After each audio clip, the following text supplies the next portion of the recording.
Okay, hear me out. I am not saying that the spells of D&D, Pathfinder, or any other role-playing game are boring. But after watching this awesome video from XP to level 3, I am saying that if, quote, Pathfinder spells are actually insane, then we need new words in the English language to describe the true insanity of spells from Dungeon Crawl Classic. For example, here's a little taste of what might happen when you cast DCC Magic Missile. Magic Missile! Wait, Magic Missile? That boring, dinky little spell that does like 1 die of damage or something? See for yourself. The caster throws a single powerful missile that does damage equal to 4d12 plus caster level.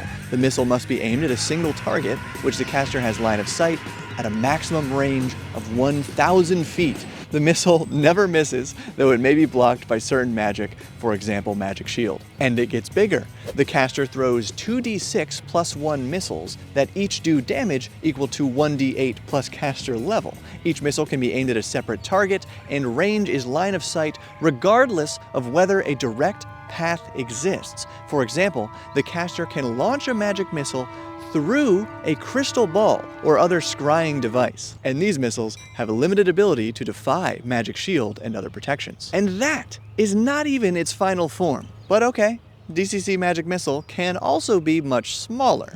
The caster throws a single missile that does 1 point of damage. They must have line of sight to the target. The missile never misses, though it may be blocked by certain magic. Magic Missile! So what the heck is going on with the spells of this game? Is this upcasting, like casting the spell at a higher level than usual? And the results are pretty different, so how the heck are you supposed to remember 3 or more different versions for every one of your spells? And also, who am I and where is this? So yeah, I'm Bob. This is where we learn how to have more fun playing RPGs together, and this insanity is why, even when playing D&D or other fantasy games, I like to use DCC spells as magic scrolls or other items that I can give to my players. The core idea is that Dungeon Crawl Classics uses a roll to cast system. Like in Shadowdark and some other RPGs, that means when casting a spell, there are no spell slots to track. The player just rolls 1d20 to see if the spell works. Simple. And this rule helps kind of balance spellcasters with martial characters, because now both must roll to see if their action works. And I like that. But that's about where the balance ends, and I like that even more. For example, when it comes to rolling, instead of having D&D's advantage on a spell check, rolling 2d20, taking the better result, and thus weighting your result toward 20, with DCC's version of advantage, you would roll 1d24, maintaining complete randomness and adding the possibility of rolling even higher than 20, which really helps reach those wild spell results. Nature break just for like how sunny it is today? Gosh. In fact, DCC uses a whole host of extra dice to maintain randomness, and as a little dice fiend myself, I like that. But it's not enough. No, I need a dice set that covers every single digit. And now, I finally have one. Thanks to this video's sponsor, the Vsauce guy? Yeah, they released an exclusive set of Denary dice, as in your standard D4, 6, 8, and 10, but also a few funky dice, D3, 5, 7, and even the elusive D9, 2, and 1. For those funny moments when you probably don't need to roll, but you just feel like it. These specific dice are perfect for when you need to randomly choose one character or creature in a scene. The D2 and 3 are great for a short round timer, and the possibilities are really only limited by your imagination. But that's kind of the point, because these rare dice are only available with a Curiosity Box annual subscription. That's a quarterly shipment of hands-on experiments, gadgets, and brain-teasing puzzles and games designed to spark curiosity and learning for adults, kids, and certainly for we adults who pretend to be elves for fun. As a longtime Vsauce fan, it's my pleasure to share this with you, and you can check out the Curiosity Box today using the code on your screen or the link in the description. Okay, back to rolling a spell check. To cast DCC Magic Missile, by default you'd roll 1d20 plus your wizard's intelligence modifier plus their level.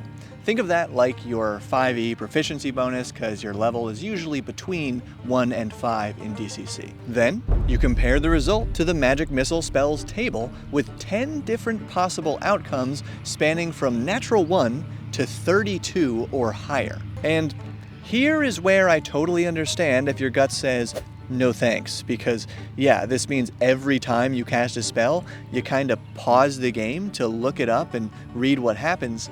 However, let me explain why, even as a GM and player who doesn't like pausing for rules clarifications, I actually find that fun. In practice, my brain does not register this moment as pausing the game, because we're not just checking like, oh, what's the long range of a sling again? Or does that spell work on creatures or only objects? Rather, this pause is a moment of anticipation when I am excitedly waiting to find out what happens next. And it's the same feeling you often get as a player in TTRPGs, but these spells let me experience it as a GM too, because we are deferring to the book almost like a co-game master, or like the Oracle in solo RPGs, to tell us all what happens next, and it's fun. Now zooming out for a sec, this level of detail, about 10 results for every spell, about 100 spells, plus the other crazy quirks that we haven't even mentioned yet, gives DCC Magic the brain-tickling feel of a crunchy game, but by relying on random tables, there's no pressure to memorize everything, to be a rules lawyer, or even to balance anything, because that sheer randomness is what makes it fair and non-adversarial between the GM and players. You are all sharing in these moments of discovery. And if that sounds cool, be sure to give this video a thumbs up.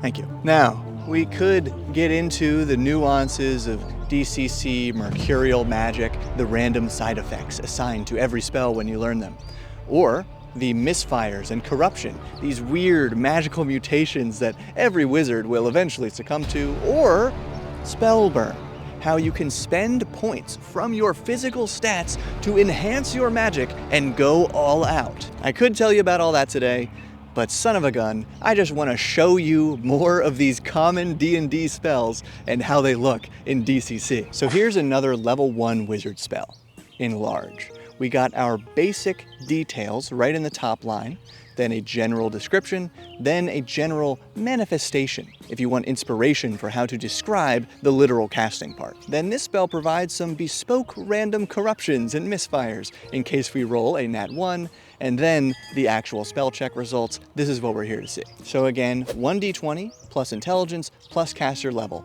and if our result is anywhere from 2 to 11, the spell fails, and we can't cast it again until we rest. That is how, instead of tracking slots, you can still run out of spells for the day. But if we get 12 to 13, the minimum success for Enlarge, the target increases in size and mass by 10%. It becomes visibly larger and potentially intimidating, but not enough to confer statistical bonuses. Depending on the situation, this may be enough to reach a ledge that was previously out of reach, or otherwise pass some barrier. Armor and equipment worn by the target are similarly enlarged. A handy spell. Okay, but what about the highest possible result? Hard to achieve, but possible. 32 plus, the caster transforms himself or one target into a giant of truly godlike proportions, growing to a height of up to 100 feet at the caster's discretion. The target statistics are similarly improved due to their new size to a maximum benefit of plus 10 to attack, damage, and AC if they reach the full 100-foot height. And at that height, they also receive a bonus of up to 100 hit points. And there's some more details on the duration, but that is incredible. That is magical. Okay, now how about a level 2 spell? Invisibility. Minimum success, 14 to 15, the caster turns invisible. They must concentrate to remain invisible and cannot attack or move more than half their speed. If the caster performs strenuous exertion, the invisibility dissipates. The spell lasts up to 1 turn or until dispelled. Yeah, noting that 1 turn doesn't mean a combat turn, it means an old school exploration turn, which is about 10 minutes long. Again, a pretty handy spell. But if our spell check was 22 to 25, the caster bestows invisibility on himself and allies within 10 feet. Additionally, the caster can render objects invisible if they concentrate. The zone of invisibility continues to emanate in a 10-foot radius around the caster as they move. Allies that move in sync. All right, we got a plane. We got a plane. You got to be able to hear that. And the zone of invisibility continues to emanate in a 10-foot radius around the caster as they move, and allies moving in sync with the caster remain invisible. But an attack by the caster or any ally in the zone of invisibility dismisses it. The zone lasts 1 turn. And this spell has results for up to 34 plus, but I will share one slightly annoying thing about how some of these higher results are written. It starts with, as above, except, meaning we kind of need to skim the previous result to get the full details for our result, so it is still helpful when wizard players keep their own copy of each spell they know so they can familiarize themselves with the mechanics. Dang. I could have recorded this whole video in here. But now, here's the spell you've probably been waiting for, level 3, Fireball. The minimum result, 16 to 17, kinda looks like Magic Missile at first. The caster launches a fireball up to 100 feet, 3d6 damage, but we gotta dig into the basic details, defining a fireball as having a 20-foot radius, triggering a saving throw, and having a 50% chance of igniting flammable objects. And why not? The maximum result, 36 plus. The caster launches a fireball at a target up to 1 mile away, doing 20d6 damage, and the caster can choose an area of effect ranging from a single human-sized target to up to a sphere 40-foot radius. The caster need not have line of sight to their target. They can choose a geographic point which they have knowledge, such as a specific hill, tree, or room, or a target of which they have a physical trace, such as a lock of hair or a fingernail. The fireball explodes at the designated point. Thus, I declare that DCC Fireball is not an insane spell. No, this is hardly a spell at all. This is launching a freaking tactical nuke in your fantasy role-playing game. And I'm not gonna lie, this kind of result ruffled some feathers at my table once. In that case, it was a pretty big magic missile with similar details, and the player just got lucky. They rolled a good spell check, plus a few points of luck donated from the party's halfling, and the wizard was technically able to one-shot a notable monster / NPC flying high overhead way in the distance. In other words, without sacrificing anything really, that wizard was able to sweep away a character that other players were hoping to face in a more climactic battle or even ally with against a greater enemy. And this was one of the only moments I've ever had with this game group where we actually needed to pause, discuss the outcomes, and then decide that it didn't happen. As they say, with great power comes great responsibility.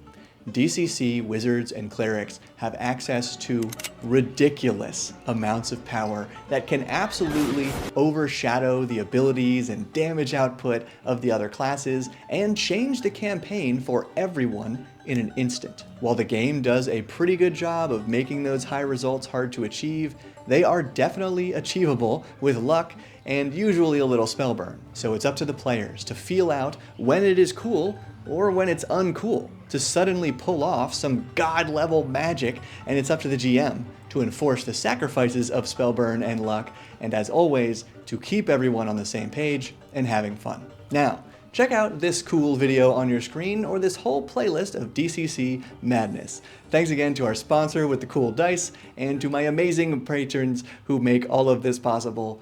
Thank you and keep building.